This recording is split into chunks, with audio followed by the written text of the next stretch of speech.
오늘 하나님께서 우리에게 주시는 말씀은 마가복음 16장 1절에서 13절까지의 말씀입니다. 마가복음 16장 1절에서 13절까지의 말씀 우리 함께 읽겠습니다.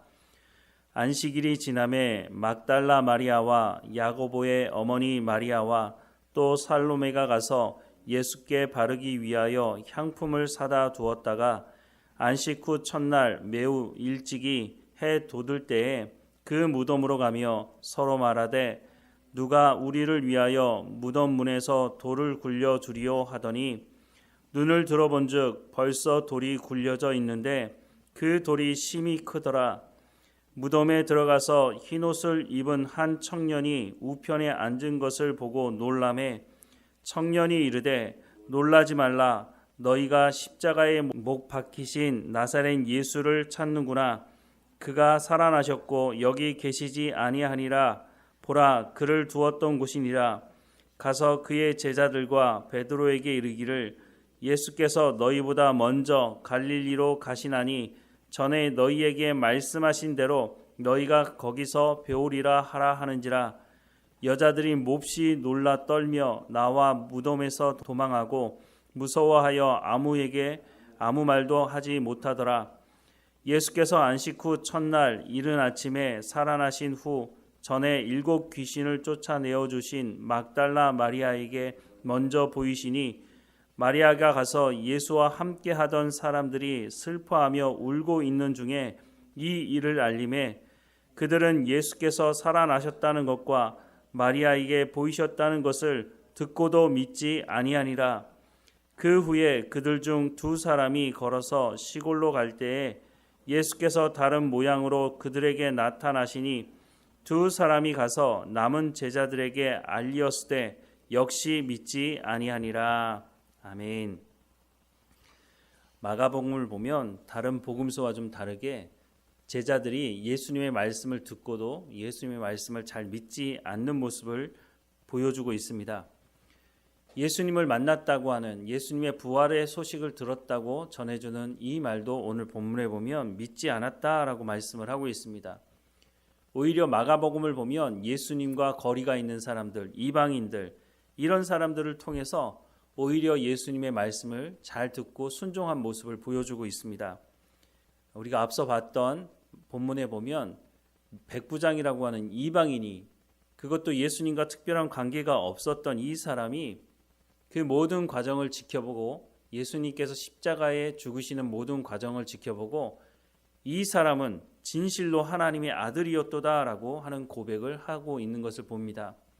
또 아리마대 사람 요셉도 한 번도 이름이 거론되지 않았지만 가장 위험한 시기에 이 사람이 예수님의 죽음을 준비하고 있는 모습도 볼 수가 있습니다.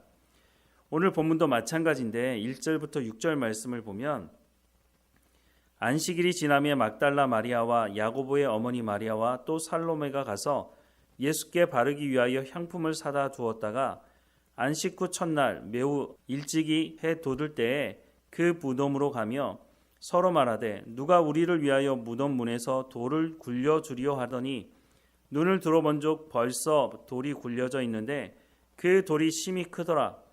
무덤에 들어가서 흰옷을 입은 한 청년이 우편에 앉은 것을 보고 놀라매 청년이 이르되 놀라지 말라. 너희가 십자가에 못 박히신 나사렛 예수를 찾는구나.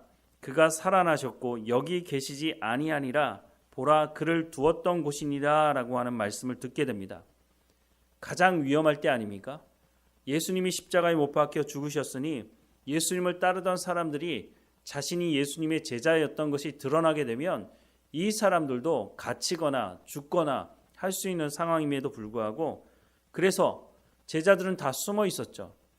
오히려 제자들이 먼저 나서서 예수님께 나와야 했는데 예수님께 나온 사람들이 제자들이 아니라 여자들이라고 소개를 하고 있습니다.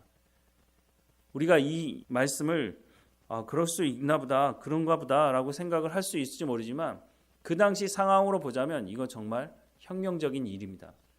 뒷부분에 막달라 마리아라고 하는 이 여인이 제자들보다 먼저 예수님의 부활을 목격했다는 것을 성경에 기록하고 있는데 이것은 당시로서 보면 정말 혁명적인 일이라고 할 수 있는 것입니다. 왜냐하면 당시 여자는 사람 취급을 받지 못했고 인구조사에도 숫자에 포함되지 못했던 상황을 우리가 고려해 본다면 당연히 예수님의 첫 부활을 제자들이 봤어야죠. 그리고 제자들이 봤다고 기록하는 것이 맞을 텐데 성경은 거짓을 기록하고 있지 않기 때문에 사실을 기록하고 있기 때문에 여자들이라도 예수님을 만났다고 하는 것을 사실로 기록을 하고 있는 것입니다.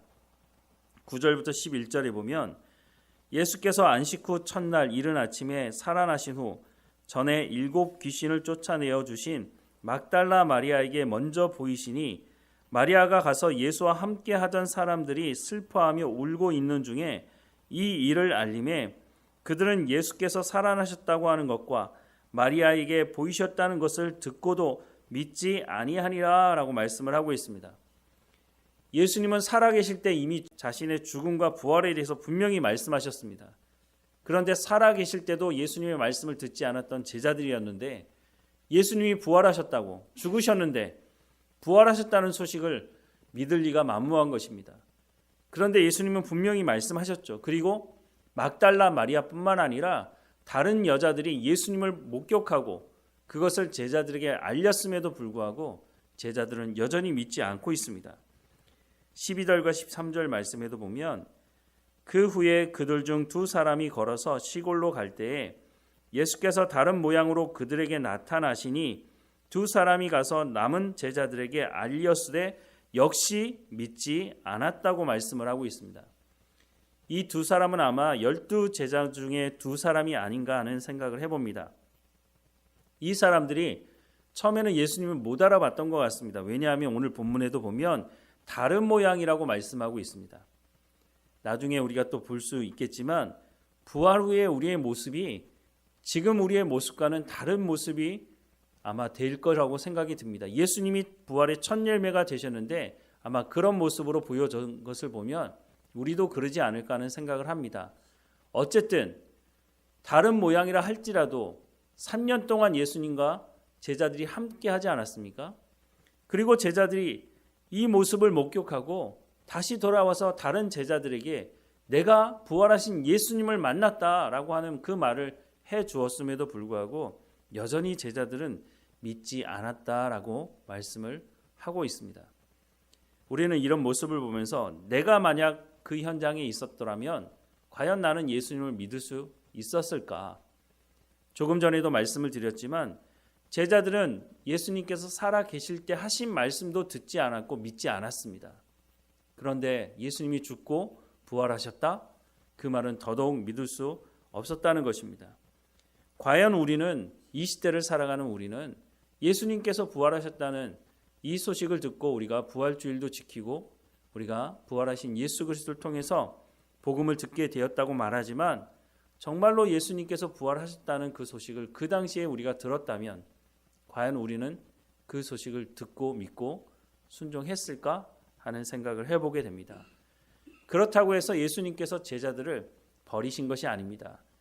제자들이 예수님이 누구이신지를 살아있을 때도 믿는데 꽤 오랜 시간이 걸렸는데 부활한 이후에도 예수님께서 이들에게 직접 나타나시고 예수님께서 이들에게 자신의 모습을 보여주시고 말씀을 가르치심으로 점점 더 제자들의 믿음이 자라가는 것을 성경은 말씀해 주는 것을 우리가 보게 됩니다.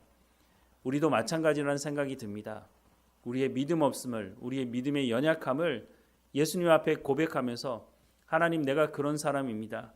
나를 불쌍히 여기시고 제자들을 끝까지 포기하지 않으시고 붙드시고 제자들이 온 세상에 복음을 증거하는 증거자로 삶을 살아갔던 것처럼 오늘 나에게도 하나님 은혜를 베풀어 주시고 하나님의 말씀을 깨달아 알게 하셔서 내가 아무것도 할 수 없는 것처럼 보이지만 하나님께서 나를 통해서 역사하시니 그 믿음이 연약한 제자들을 통해서 세계 복음화가 이루어지는 것처럼 오늘 나를 통해서도 하나님 앞에 순종하는, 그래서 하나님 말씀에 순종하는 열매를 통해서 내가 하나님의 복음의 역사를 이루어내는 그 삶의 현장이 있도록 해달라고 하나님 앞에 기도하고 하나님과 동행하는 우리의 삶이 되기를 주님의 이름으로 축원합니다. 기도하겠습니다. 사랑하는 하나님, 예수님이 부활하셨음에도 불구하고 제자들은 예수님의 부활 소식을 들었음에도 불구하고 여전히 그 부활의 소식을 믿지 못하고 있는 모습을 보게 됩니다. 하나님, 믿음 없음을 불쌍히 여겨달라고 하나님, 우리도 하나님 앞에 고백하게 됩니다. 하나님, 우리 가운데 말씀을 보지만 이 말씀을 믿지 못하고 순종하지 못하는 우리의 모습을 불쌍히 여겨주시고 오늘도 우리 가운데 성령의 충만함을 부어주셔서 하나님의 말씀을 깨달아 알게 하시고 하나님 말씀을 증거하는 증인의 역할을 감당하는 증인으로서의 삶을 열매를 맺어가는 우리의 삶이 될 수 있도록 은혜를 허락해 주옵소서. 오늘도 깨어있게 하시고 어느 곳에 있든지 우리가 소금과 빛의 역할을 감당하는 삶을 살아갈 수 있도록 인도해 주시고 하나님, 우리의 삶을 통해서 세상 사람들이 하나님께 영광을 돌리는 삶이 될 수 있도록 오늘도 한 걸음 한 걸음 우리와 동행하시고 인도해 주옵소서. 하나님, 날마다 하나님 앞에 깨어있도록 또한 육체의 건강함도 하나님 지켜주시도록 하나님, 우리가 삶을 살아가는 현장에서 하나님께 영광을 돌리는 삶을 살아갈 수 있도록 하나님께서 우리 가운데 은혜를 베풀어 주옵소서. 하나님, 우리의 믿음 없음을, 믿음 연약함을 불쌍히 여겨주시고 하나님과 동행하는 삶을 포기하지 않도록 하나님께서 우리를 붙드시는 이 삶에 감사하는 삶이 될 수 있도록 인도해 주옵소서. 날마다 우리 가운데 은혜를 베푸시기 원하시는 하나님께 감사드리고 예수님의 이름으로 기도드립니다. 아멘.